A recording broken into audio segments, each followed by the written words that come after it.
क्या हो अगर आपकी आंखों में रहस्यमय शक्ति आ जाए जिससे आप लोगों को अपने बस में कर सकें। आज की हमारी कहानी इसी बारे में है। फिल्म की शुरुआत में हमें एक औरत दिखाई जाती है जो अपने बच्चे चोई के साथ तेज बारिश में अपने घर जा रही थी।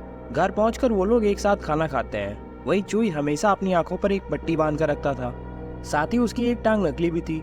वो औरत चोई को समझाती है कि वो अपनी आंखों से पट्टी कभी न उतारे। इसी बीच उसका पति वहां आकर उससे लड़ने लगता है। वो उस औरत को पीटना शुरू कर देता है, जिससे अब चोई गुस्से में आकर अपनी आंखों की पट्टी खोल देता है, जिसके साथ ही चोई के डैड उसके सामने से चलते हुए रोड पर पहुंच जाते हैं। उधर चोई गुस्से में अपनी शक्तियों का इस्तेमाल करके अपने डैड को खुद की जान लेने पर मजबूर कर देता है, जिसके बाद उसकी मां रोते हुए उसे गले लगा लेती है। पर तभी वो पूरी ताकत से चोई का गला दबाने लगती है, लेकिन चोई अपनी मां को भी हिप्नोटाइज कर देता है, जिसके बाद वो उन्हें नदी के किनारे ले जाकर छोड़ देता है।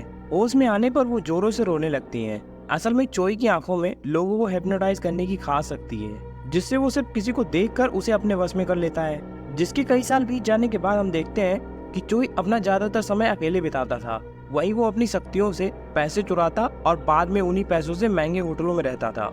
उधर दूसरी तरफ जंकयार्ड में हमें इंकबान नाम का एक लड़का दिखाया जाता है, जो कि वहीं काम करता था।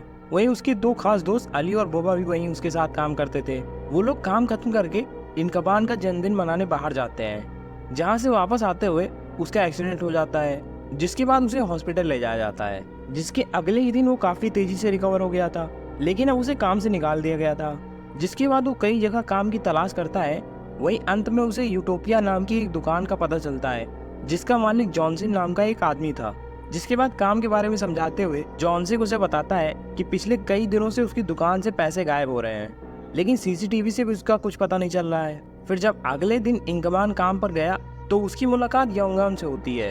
अब जल्दी वो दोनों बहुत अच्छे दोस्त बन जाते हैं। फिर एक दिन अली और बोबा इंकबान से मिलने उस दुकान में आते हैं, जिसके बाद वो सभी बातें ही कर रहे थे कि तभी अचानक चोई वहां आ जाता है और वो अपनी शक्तियों से सभी को अपने वश में कर लेता है। अब उसकी शक्तियां बचपन के मुकाबले काफी ज्यादा बढ़ गई थी। अब तो वो एक साथ कई लोगों को अपने वश में कर सकता था।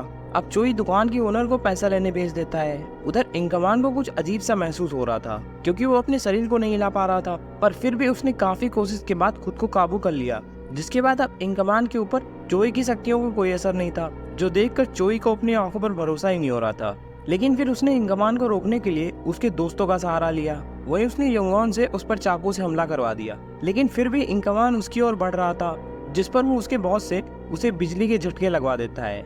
इस हादसे के बाद इंकमान और उसके बॉस को हॉस्पिटल ले जाया जाता है, जहाँ इंकमान तो जिंदा बच जाता है, पर उसके बॉस की वही मौके पर मौत हो जाती है। वहीं दूसरी तरफ उधर चोई को समझ ही नहीं आ रहा था कि आखिर कोई इंसान उसकी शक्तियों से कैसे बच सकता है। वहीं इंकमान और उसके दोस्त जब दुकान में लगे हुए कैमरे की फुटेज निकाल रहे थे, तभी चोई भी वहां फुटेज लेने आ जाता है। लेकिन इस बार वो अपने साथ कई सारे लोगों को भी लाया था, जिन्हें उसने अपने वश में कर रखा था, जो देखकर अली और बोबा तो तुरंत वहां से भाग निकलते हैं। लेकिन इंकमान सीसीटीवी फुटेज को लेकर वहीं छुप जाता है।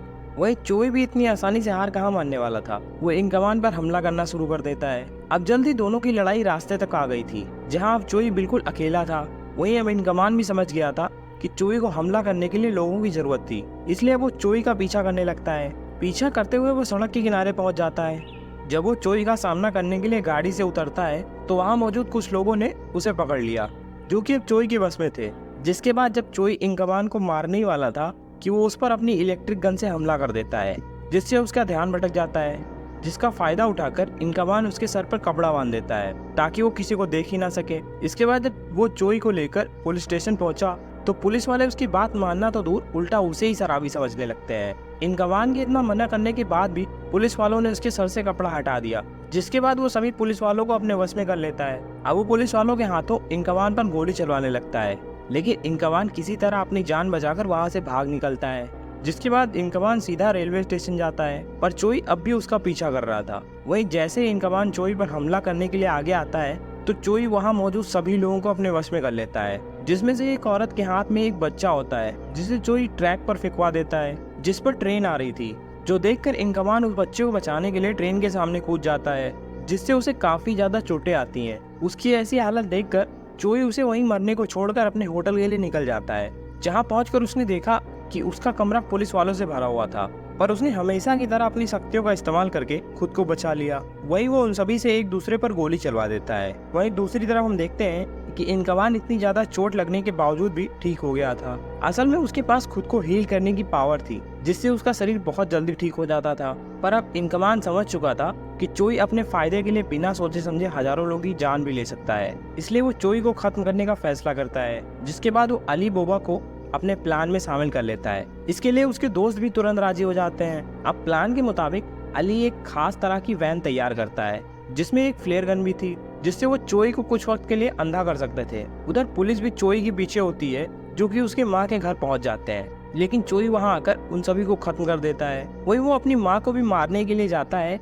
लेकिन वो ऐसा नहीं कर पाता। बाद में वो बैंक से पैसे चुरा कर अपनी माँ को दे देता है। वहीं दूसरी तरफ वो तीनों वैन में बैठकर पूरे शहर में चोई को ढूंढने में लगे थे कि तभी थोड़ी देर के लिए इनकवान की आग लग जाती है, और जब वो उठता है तो देखता है कि बोबा चोई के वश में आकर अली पर हमला कर रहा था, जिस पर वो तुरंत ही चोई को आसपास ढूंढने लगता है। फिर जब उसे चोई दिखाई देता है तो वो उसे ढूंढते हुए बिल्डिंग के अंदर चला जाता है, जहां चोई ने बहुत सारे लोगों को वश में कर रखा था। इसके बाद चोई उन्हीं लोगों के जरिए इनकवान से बात करने लगता है। चोई के मुताबिक सभी की मौत के पीछे सारी गलती इनकवान की ही थी, क्योंकि इनकवान ने उसके काम में टांग अड़ाई थी। वो तो शांति से चोरी करके चला जाता था, न किसी को चोट लगती थी, न ही किसी की मौत होती थी। जिसके बाद वो एक एक करके सभी को नीचे गिराने लगता है। वही इनकवान चाह कर भी कुछ नहीं कर सकता था। इसके बाद जब चोई बिल्डिंग से बाहर आया तो अली और बोबा ने उस पर फ्लेयर गन चला दी, लेकिन इसका कुछ फायदा नहीं होता। जिसके बाद अब चोई उन दोनों को भी अपने वश में कर लेता है। अपने प्लान के फेल होने के बाद इनकवान काफी देर तक अपने दोस्तों की तलाश करता है, लेकिन उनका कोई सुराग न मिलने पर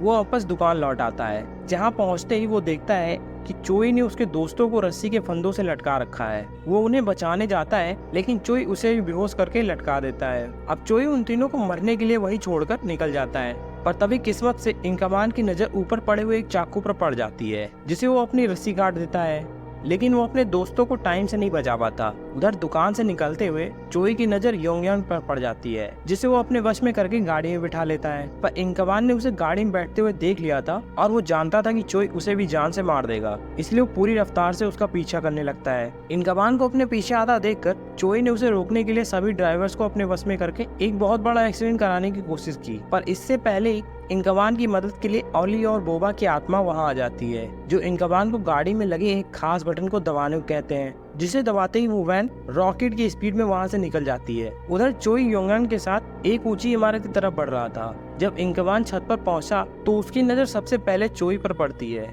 जिसे वो मारना शुरू कर देता है। पर तभी वो किनारे खड़ी योंगयांग पर देखता है, जो अभी चोई के वश में थी। इसका फायदा उठाकर चोई इनकवान पर गोली चला देता है। वहीं वो उसे बेरहमी से मारने लगता है। वो इनकवान को जान से ही मारने वाला था। तभी इनकवान उसका ध्यान भटकाने के लिए उसके परिवार के बारे में बात करने लगता है, जिससे चोई का ध्यान भटक जाता है, और इसी मौके का फायदा उठाकर इनकवान चोई को लेकर छत से छलांग लगा देता है। इतने ऊपर से गिरने पर चोई की तो मौके पर ही मौत हो जाती है। वही इनकवान अपनी शक्तियों की वजह से बच जाता है, जिसके कई सालों बाद हम देखते हैं कि इनकवान व्हील चेयर के सहारे रेलवे स्टेशन से जा रहा था, जहाँ उसकी मुलाकात योंगयांग से होती है, जो कि अब एक एयर होस्टेस बन चुकी थी। तभी वो देखते हैं कि पास ही के एक ट्रैक पर एक बच्चा गिर गया था, और कोई भी उसे बचाने के लिए आगे नहीं आ रहा था। तभी वहाँ ट्रेन भी तेज रफ्तार से आ जाती है, जिसके गुजरने के बाद हम देखते हैं कि इनकवान ने उस बच्चे को बचा लिया है, जो देखकर योंगयांग बहुत खुश हो जाती है। और इसी के साथ ये फिल्म यही खत्म हो जाती है।